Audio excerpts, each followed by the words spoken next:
मित्रांनो, अंगणवाडी कर्मचारी, आशा कर्मचारी आणि अर्धवेळ परिचारिका अशा विविध नावांनी सरकारच्या विविध योजनांमध्ये काम करणाऱ्या सुमारे 1015 कर्मचाऱ्यांना भविष्य निर्वाह निधी आणि पेन्शन योजना लागू करण्याचा महत्त्वपूर्ण निकाल प्रादेशिक भविष्य निर्वाह निधी आयुक्त यांनी दिला आहे आणि त्यांनी पुणे जिल्हा परिषदेने कर्मचाऱ्यांचे आणि नियोक्त्यांचे योगदान मिळून जवळपास 1084 कोटी 13 लाख रुपये येत्या 2 महिन्यात जमा करण्याचे आदेश दिले आहेत. मित्रांनो, आपण या कर्मचाऱ्यांबद्दल, विशेषतः अंगणवाडी जी लहान मुलांना सांभाळते, त्यांना प्राथमिक शिक्षणाचे धडे देते, त्या लहानग्या बालकांना प्रेमाने, आस्थेने, मायेने जोजवते आणि लहानपणी जो त्यांना आधार हवा असतो, त्याचबरोबर त्यांना घडवायचं असतं, अशा समयी या अंगणवाडी सेविका काम करतात. आशा कर्मचारी ह्या आरोग्य सेवेचे दूत म्हणून काम करतात. पोलिओचा ड्रॉप देणे असो, इतर कोणती लस देणे असो, महिलांना आरोग्यपूरक सेवा पुरवणे असो, गरोदर महिलांची नोंदणी करणे असो, त्यांना आवश्यक असा पोषक आहार, त्यांना योग्य वेळी आयर्नच्या गोळ्या, इतर महत्त्वपूर्ण औषधे हे देण्याचं काम असो, वयोवृद्धांना, ज्येष्ठांना यांना डोळ्याची तपासणी असेल, इतर तपासण्या असतील, चष्मे देण्याचं काम असेल, इतर त्यांना काही इंजेक्शन लागलं तर, गोळ्या लागलं तर ह्या पुरवण्याचं काम या महिला करत असतात. गावाच्या सेवेवर, गावाच्या आरोग्यपूर्ण कामांवर त्यांचं बारीक लक्ष असतं. त्यामुळे या आशा कर्मचाऱ्यांना आपण कधीही दुर्लक्षून चालणार नाही.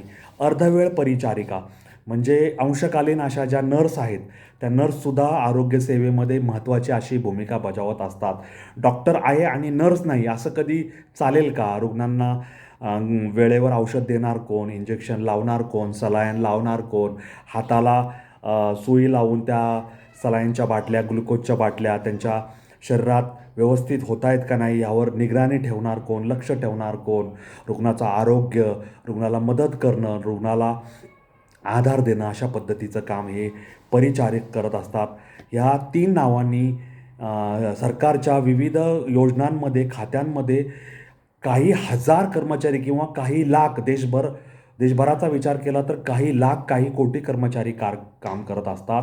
अशा ह्या कर्मचाऱ्यांच्या भवितव्याबद्दल, त्यांच्या जगण्याबद्दल, त्यांच्या निवृत्तीनंतरच्या तरतुदीबद्दल कोणी विचार करायचा? आपण कल्याणकारी समाजव्यवस्था, कल्याणकारी राज्यव्यवस्था आणि कल्याणकारी अर्थव्यवस्था आहे असं म्हणतो.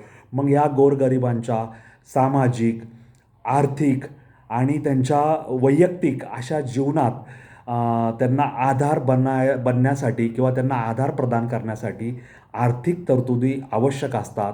दुर्दैवाने त्याकडे वारंवार दुर्लक्ष केलं जातं आणि त्यांची संघटित शक्ती कमी पडते आणि ते कंत्राटी आहेत म्हणून त्यांच्याकडं दुर्लक्ष केलं जातं. तरीही विविध संघटना त्यांच्या भवितव्यासाठी, त्यांच्या भविष्यकालीन तरतुदींसाठी, त्यांच्या आरोग्य, त्यांचं जीवनमान, त्यांच्या मुलामुलींचं शिक्षण, त्यांचं जीवनात स्थिर स्थावर होणं याबद्दल सतत तळमळीने काम करत असतात. अशा सगळ्या संघटनांचं या निमित्ताने आपण अभिनंदन करूया की त्यांनी केलेल्या पाठपुराव्याला, कष्टाला आता यश आलेलं आहे. पुणे जिल्ह्यात 1986 पासून अंगणवाडी योजना लागू आहे. तेव्हापासून कार्यरत असलेल्या कर्मचाऱ्यांना या निर्णयाचा लाभ मिळणार आहे. या निर्णयामध्ये त्यांचा विचार करण्यात आलेला आहे. शासकीय योजनांमध्ये काम करणाऱ्या अशा कर्मचाऱ्यांना नियमित आणि स्थायी स्वरूपाचे कर्मचारी मानले जात नाही. त्यांना दरमहा मानधन दिलं जातं जे किमान वेतनापेक्षाही कमी असतं. असे विविध मुद्दे कामगार संघटनांनी न्यायालयात उपस्थित केले. पूर्णवेळ कर्मचाऱ्यांप्रमाणे कामाचा व्याप असूनही ह्या कर्मचाऱ्यांना कोणत्याही सामाजिक सुरक्षा किंवा आरोग्य योजनेचा लाभ मिळत नव्हता.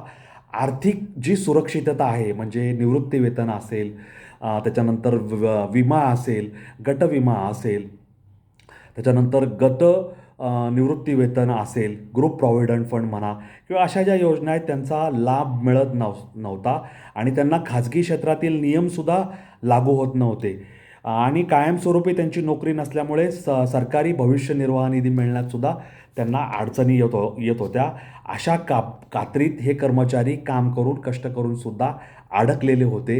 अशा गोरगरीब कर्मचाऱ्यांबद्दल तळमळीने कोणी आवाज उठवलेला, कोणी त्यांच्याबद्दल बोललेलं, कोणी त्यांच्याबद्दल पोटतिडकीने व्यथा मांडलेलं अजून तरी दिसून आलेलं नाही.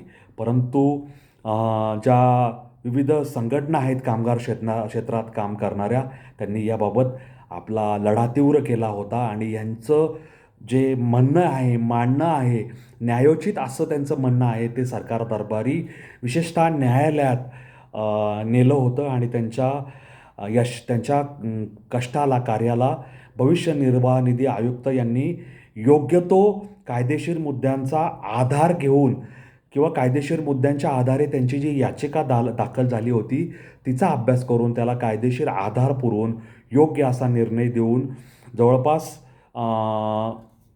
1015 कर्मचाऱ्यांच्या आणि त्यांच्या लेकराबाळांच्या, त्यांच्या संसाराच्या या संपूर्ण कार्यकलापात एक प्रकारचा आनंदाचा आणि संरक्षणाचा दीप प्रज्वलित केला आहे असं म्हणायला काही हरकत नाही. या निर्णयामुळे महाराष्ट्रातील लाखो अंगणवाडी आणि आशा कर्मचाऱ्यांना भविष्य निर्वाह निधी योजनेचा लाभ मिळण्याचा मार्ग मोकळा झाला आहे आणि हा निकाल हा आधारभूत निकाल म्हणून महाराष्ट्रात सर्वत्र अंगणवाडी आणि आशा कर्मचारी आणि अर्धवेळ परिचारिका यांना लागू होईलच आणि लागू व्हावा अशी आपण देवाचरणी प्रार्थना करूया. कल्याणकारी अर्थव्यवस्थेमध्ये, कल्याणकारी राज्यव्यवस्थेमध्ये, कल्याणकारी कर्मचाऱ्यांच्या कल्याणासाठी झटणारी व्यवस्था ही लोकशाही पद्धतीने काम करण्यास बाध्य असली पाहिजे असं या निर्णयाचं, असं ह्या न्यायालयाच्या निकालाचं सार आहे असं म्हटलं तर ते वावगं ठरणार नाही.